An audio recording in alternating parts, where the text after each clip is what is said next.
Undeclared wars are commonplace. Tragically, our government engages in preemptive war, otherwise known as aggression, with no complaints from the American people. Sadly, we have become accustomed to living with the illegitimate use of force by government. To develop a truly free society, the issue of initiating force must be understood and rejected. What if sometimes, to love your country, you had to alter or abolish the government? What if Jefferson was right?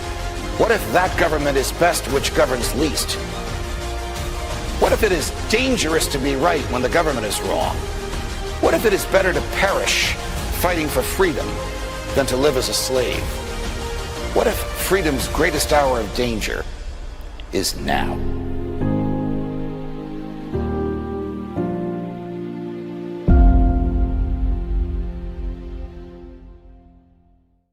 Hi, everyone. Judge Andrew Napolitano here for Judging Freedom. Today is Monday, January 12th, 2026. Scott Ritter will be with us on just a moment on what is the Kremlin's thinking now. But first this. History tells us every market eventually falls. Currencies collapse. And look at where we are now. 38 trillion in national debt. Stocks at record highs defying gravity. So what happens next? Groceries, gas, housing, everything's going up. And this dollar, it buys less every day. When the system breaks, your stocks won't save you and your dollars won't either. But one thing will: gold. I've said it on my show for years. Gold survives collapse. Central bankers know this and billionaires know it. That's why they're buying more. Is it too late to buy or is it just the right time? Call my friends at Lear Capital to find out. Ask questions, get the free information. There's no pressure. And that's why I buy my gold and silver from Lear. And right now you can get up to $20,000 in bonus metals with a qualified purchase. Call 800-511-4620 or go to LearJudgeNap.com today.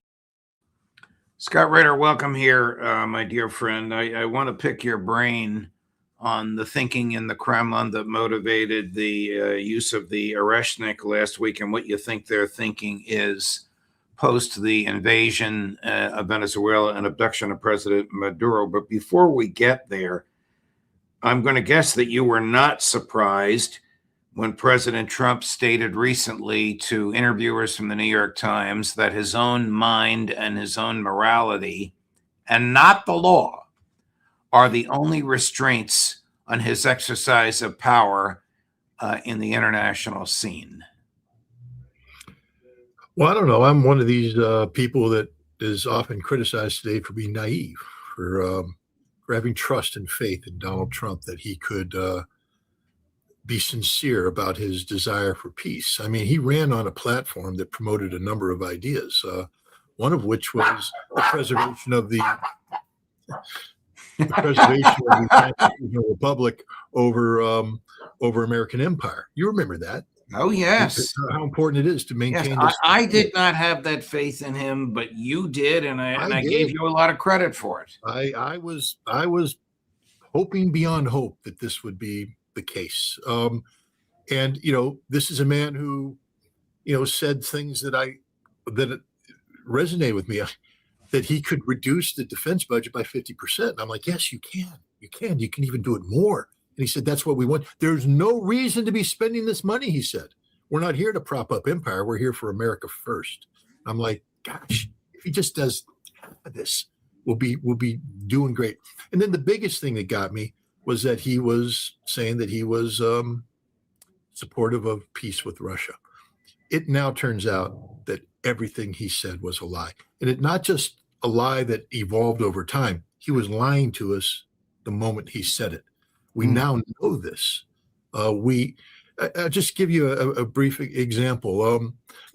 When I found out that Julia Gerganis, the former national intelligence officer for the national intelligence community in 2016, who oversaw the writing of the intelligence community assessment that said Donald Trump was colluding with the Russians, we now know that's all lies. She did it, and she knew it was a lie. She hates Trump, hates Russia, and she was trying to bring them both down.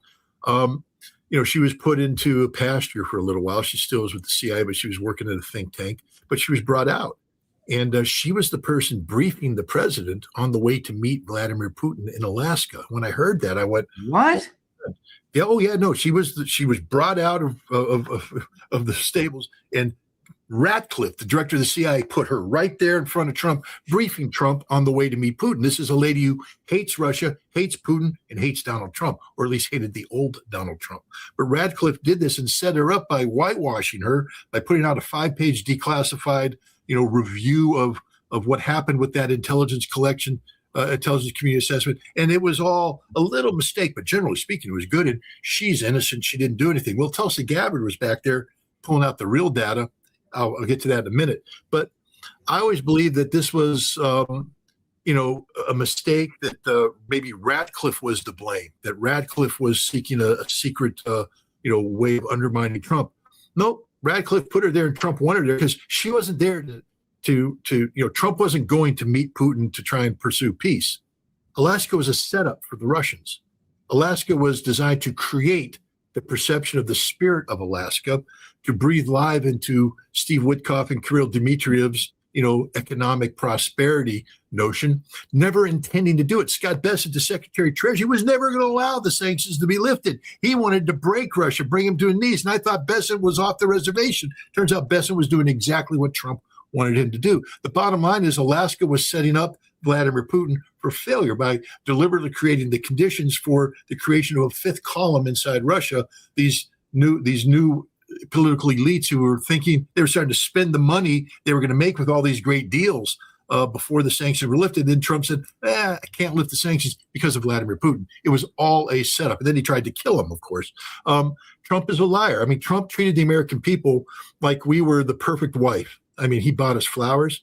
He gave us perfume on our birthday. He whispered all the right things in our ears. He was there for every important event. And then we married him. It turns out he had a mistress the whole time. And that mistress was war. And this is what he wanted. This is the real Donald Trump. He lied to the American people. And now the constitutional republic is dead in the water. We have a president who puts his own morality over the rule of law, over the Constitution. He says, I am more important than the Constitution. I am more relevant than the Constitution. And I will be the only one that gets to make these decisions. Constitutional due process is out the window. The constitutional republic's in a lot of trouble if it's not dead already. So of what value is the Constitution? Of what value are treaties? Of what value are contracts? Of what value are federal laws if the president is restrained only by his own sense of morality and, quote, my own mind? They're of no value. None. There's no value. And look, the Russians, I believe, have woken up. I can't speak on behalf of Russia. Contrary to popular belief, Vladimir Putin's not on my speed dial, and we don't confer every morning. But the fact is, I do study Vladimir Putin. I do study the Russian government. I study how they make policy, and I believe that the Russians had bought into the notion of Trump's sincerity. But all it takes is 91 drones coming towards the Russian president's residence to find out that they were targeted by the CIA at the direction of the president of the United States at a time when the president was talking about bettering relations, et cetera. That's a wake-up call. Next month, I think February 6th, the New START treaty, last remaining arms control treaty between the United States and Russia, expires. There was some hope that it could be extended. There was some hope that there could be a voluntary moratorium on capping the nuclear weapons that are linked to that. Not anymore. The Russians, I believe, I'll give you a reason why I believe this. I was supposed to go to Russia in March and April to participate in a fascinating exercise with the Gorky Institute in St. Petersburg, working with IMGIMO, the Russian diplomatic university. We were going to hold mock treaty negotiations on how to enhance New START. We were going to talk about intermediate nuclear forces and anti-ballistic missiles and what daylight or what agreement could be found. And there were recruiting teams to do this. I had teams of advisors we're going to go over. the Russians have come back and said, no, we're done. There is no arms control. There's no future in arms control. We don't believe in arms control, and we're not going to go through the motions of pretending that we believe in arms control. So, that's where we're at. It's dead. It's finished. There is no. We're in a middle of a new nuclear arms race where Russia owns all of the advantages. Russia has the more modern nuclear assets. Russia has the better doctrine. And you asked a question up front about the Oreshnik. By launching the second Oreshnik, Russia has now said that the Oreshnik missile, this intermediate range missile, is now a foundational part of our nuclear strategic deterrence against Europe and the United States. It's been operationalized. Dmitry Medvedev's tweet afterwards basically said that we now have the ability to destroy Europe, and it's part of who we are. Ryabkov, the deputy foreign minister, came out and said, we got Oreshnik and we've got more. We got more coming out, better stuff. The Russians aren't going to give this away. They have overmatch right now. They dominate. And the whole purpose of arms control is to create parity. And the Russians are like, why would we give up that which guarantees our survival at a time when you're trying to kill our president? And remember, it's not just trying to kill the president. They launched drone strikes against the bombers. They've launched drone strikes against the early warning radars. They're attacking Russia's oil production capabilities to break the Russian economy. This is straight up war against Russia. And so the Russians are like, well, why would we enter a negotiation that would have us yield these advantages? We're not going to do that. We have the advantages. You're the enemy. We're keeping this. Sadly, Judge, I have to report that arms control is dead. Does the Kremlin recognize that Alaska was a setup? What I can say is this, that people who advise the Kremlin and people whose opinion is considered by the Kremlin, very senior people who I've been in conversation with, they believe, and they have said straight up that it's a setup, that this process is dead in the water. I think the Russians always keep the diplomatic door open. And keep in mind this, during the Biden administration, there was zero communication between Russia and the United States. That's a very dangerous thing. Right now, there is channels of communication. And I believe the Russians recognize the importance of keeping these channels of communication open. And so they're not going to come straight out and say things. Russia always keeps their cards close to their chest. So they have said are not ending negotiations with the United States.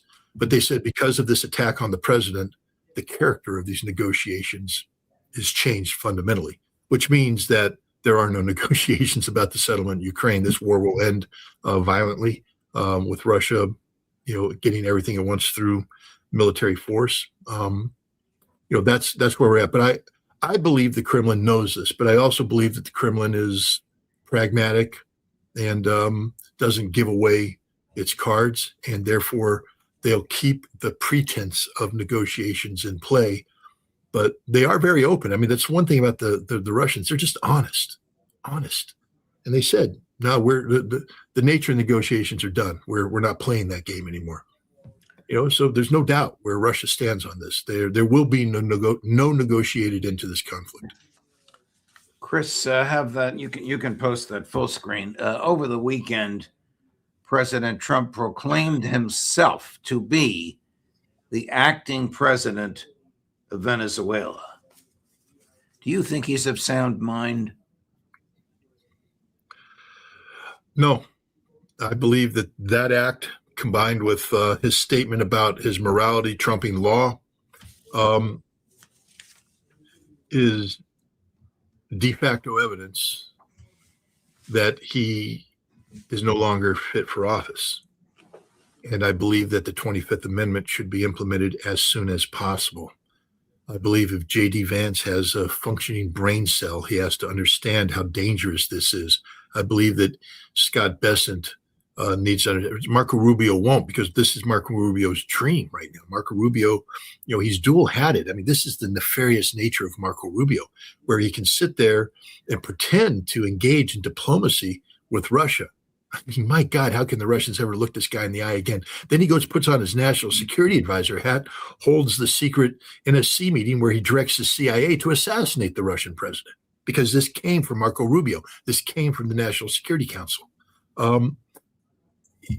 So the problem by allowing the president, this is why the Senate is so important. People always get frustrated during the Senate confirmation hearings about cabinet members. They're like, why not just give the president the people he wants? Because if the president goes insane, as this one clearly has, the cabinet, if they're a bunch of similarly inclined, non-constitutional individuals, they won't step in and use the 25th Amendment the way it should be used. The Senate he's not literally the acting president of Venezuela. The Constitution prohibits the American president from holding a foreign office. But for him to say something like that, if he believes Judge, it, I disagree with you. He is acting as, look, tell me how else he can say, we got 30 to 50 million barrels of Venezuelan oil that's going to be sold and put in offshore accounts that I manage. That's his direction. Okay, that's what he's saying. Now, that is patently illegal. Yes. Unconstitutional.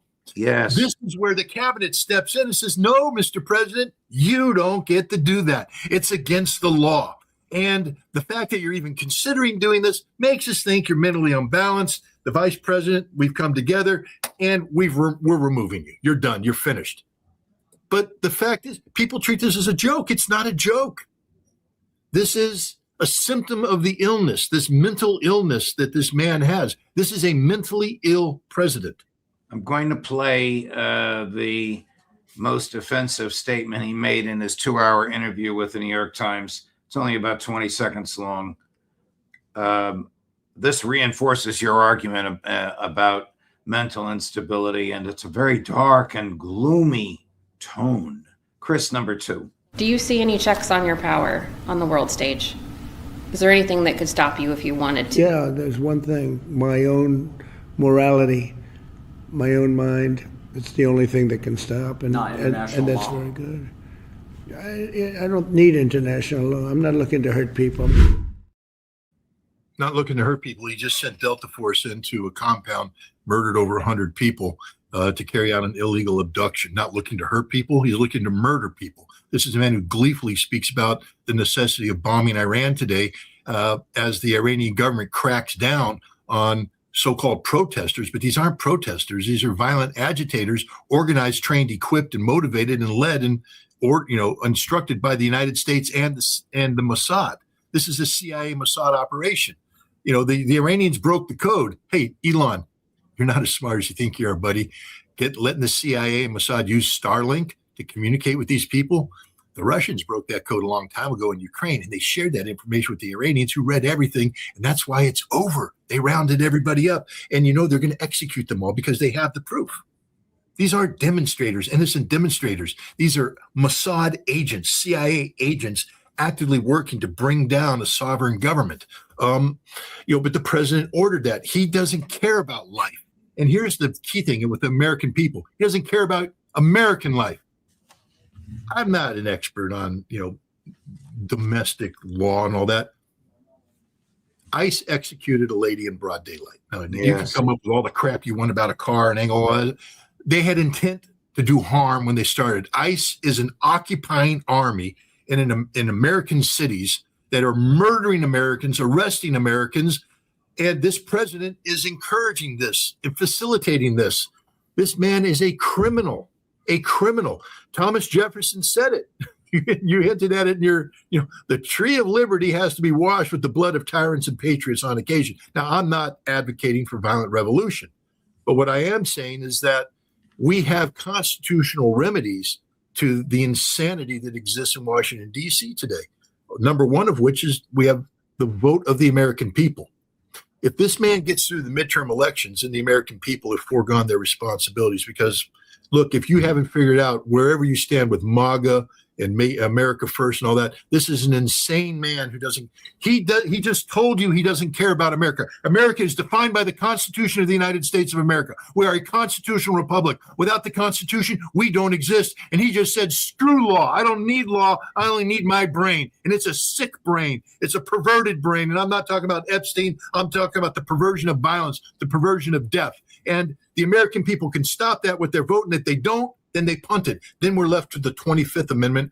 And I don't believe that there's a cabinet right now that's capable of implementing the 25th Amendment. So we now have a dictator who has destroyed the constitutional republic that I gave an oath to uphold and defend with my life. Is Iran ready for the coming attack by Israel in the U.S.? Oh, yeah. Yes. This is the other thing about being insane like Donald Trump. He believes the things that Pete Hegseth, another insane person. My God, if we ever had a Nuremberg trial of these people, it would be stunning. I mean, America, wake up. We are the Germans. We are the Germans of the 1930s. We are asleep at the wheel as a people while this madman takes over. And he is going to be worse than Hitler because he has access to nuclear weapons. All right? We are Germany in the 1930s. We're watching it happen as we speak. And if there were ever trials, it would be amazing. But this man believes, in the preeminence of American military power. And therefore, I mean, there was other things he said in there. Russia and China aren't afraid of Europe. They're only afraid of me. I got news for you, Donald Trump. They don't fear you. They're concerned about the nuclear weapons you have access to. But you as an individual, they don't fear. They don't respect you.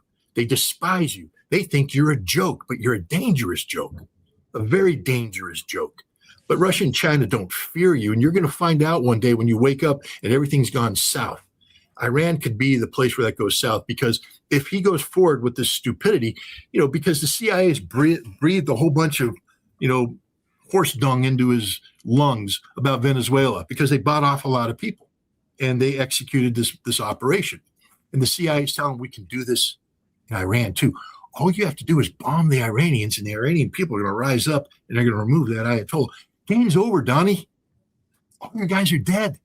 Wake up. They're all dead. Yes, 6,000 people were killed. 6,000 spies were killed by the. I'm sure there were innocent people in there, and I always grieve for the innocent. But the point is, Trump believes that he can bomb. The moment you do that, all American bases in the region will be annihilated. Iran's not playing games anymore. Do we know if any CIA officers were among those arrested? We don't put the CIA. They're not brave enough to do that kind of stuff, to send their guys into denied areas. No, their guys are all hanging out in Kurdistan and Azerbaijan. Some of them might be down in the Baluch border in Pakistan, running their people. But most of this is done remote control, again, by Starlink. This is the stupidity of it. Sit there in your little, Langley, Virginia. I don't know what floor these guys are operating on. Maybe they're in the basement. Who knows? But they're sitting there in their little control room, sending out signals or looking at the big map, and moving pieces around and all that stuff. They're not there. They don't have the guts to do that. Even Israel isn't going to put an actual Israeli citizen on the ground. But what's curious is they got the phones of these people. And on the phones, many of them had the same message from a lady speaking Farsi, dressed in, wearing with the flag of the former Shah, giving them instructions about what to do if you're arrested. If you're arrested, condemn the expatriates, make yourself look like a patriot. Don't talk about this, that, and the other thing. She's Israeli. She's an Israeli Mossad agent giving instructions. And the CIA Farsi. In Farsi. Yeah. And the CIA did the same thing with Starlink. I mean, again, they have these case officers that think that they're God's gift to the world because nobody holds them to account, and they're playing God. And they sit there and they send directions.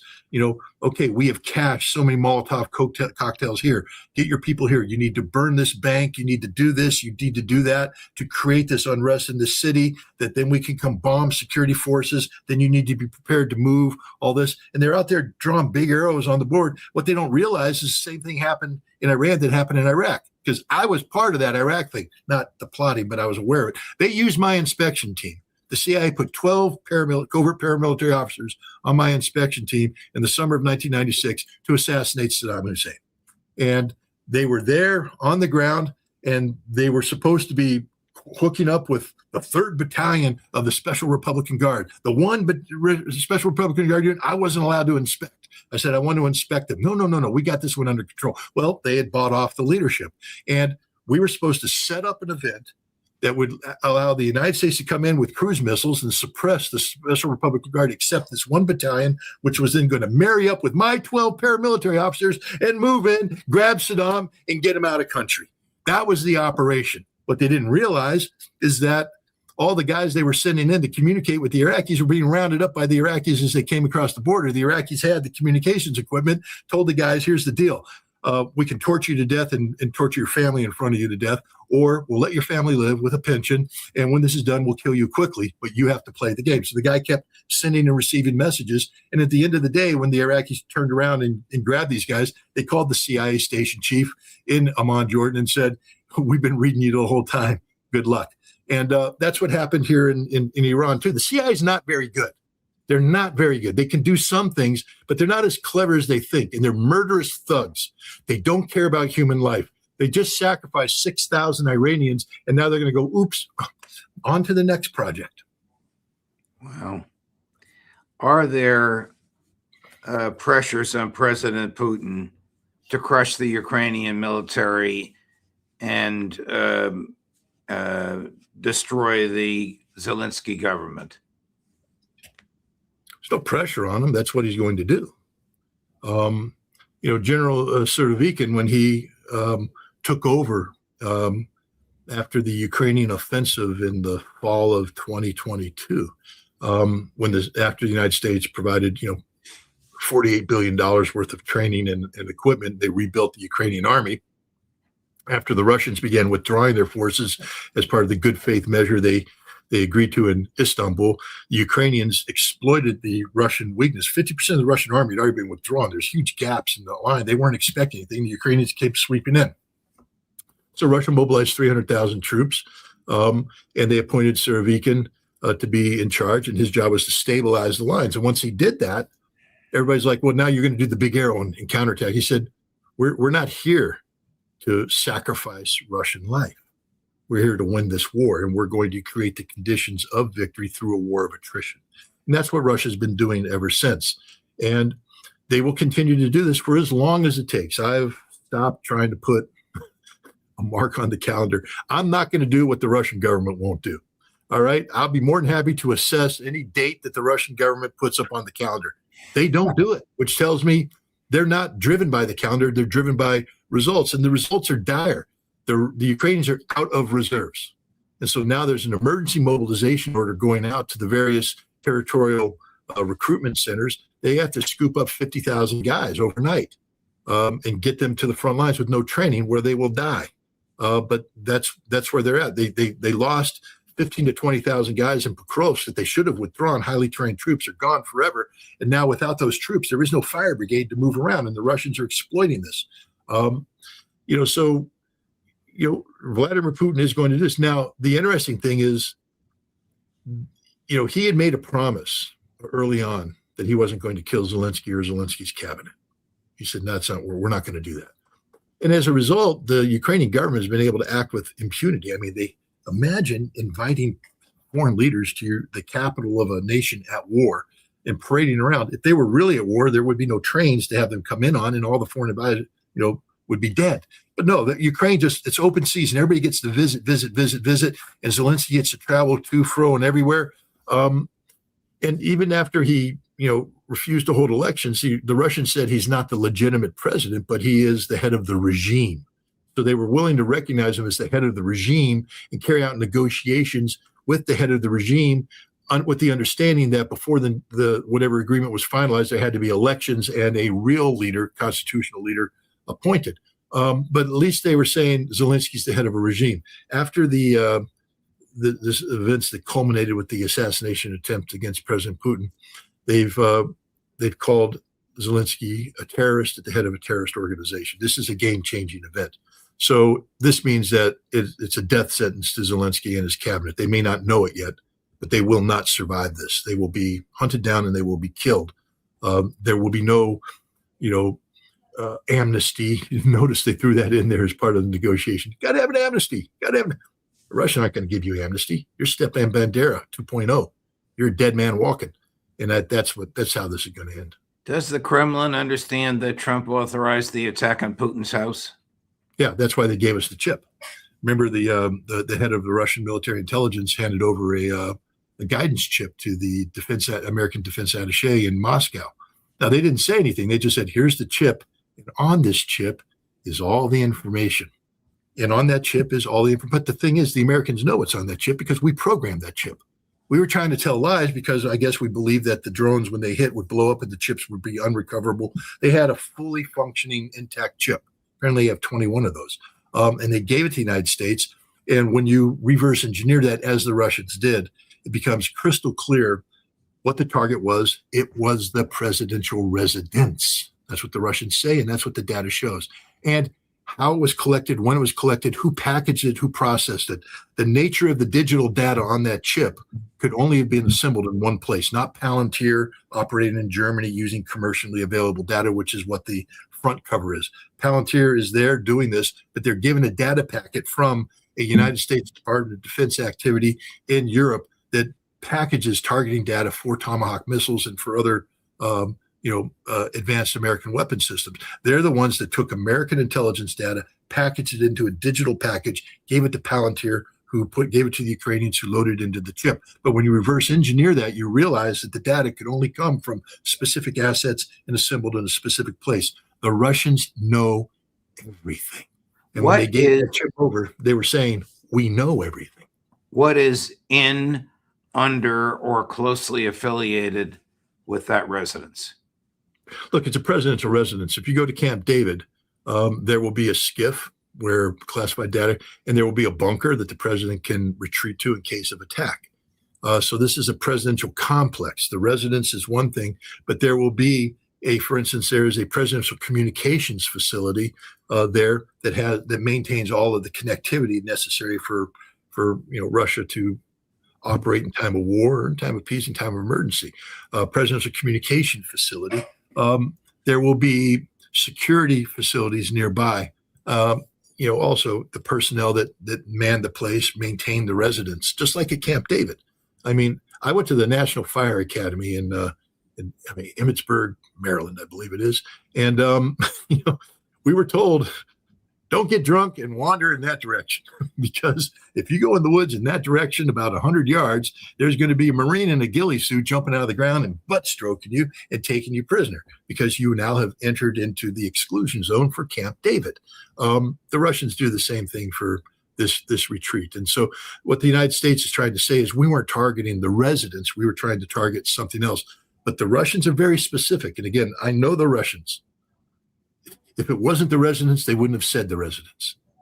The fact that they said the residents, committed to that, and then turned over a chip means on that chip, it isn't the coordinates for this other facility. That's the lie told by the CIA. It's the coordinate for the residents. Scott Ritter, you're on fire. I love you, my dear friend. Thank you very much for all of your passion and all of your extraordinary knowledge of these matters. Thank you very much for joining us today, my dear friend. Thank you very much for having me. Of course. I'll see you again soon. Tomorrow, Tuesday, nothing's going to be more passionate than Scotty just was, but tomorrow, Tuesday at 8 in the morning, Ambassador Chaz Freeman. At 10 in the morning, Professor Jeffrey Sachs. At 11 in the morning, Colonel Douglas McGregor. At 2 in the afternoon, Matt Ho. At 3 in the afternoon, Colonel Karen Kwiatkowski. Judge Napolitano for Judging Freedom.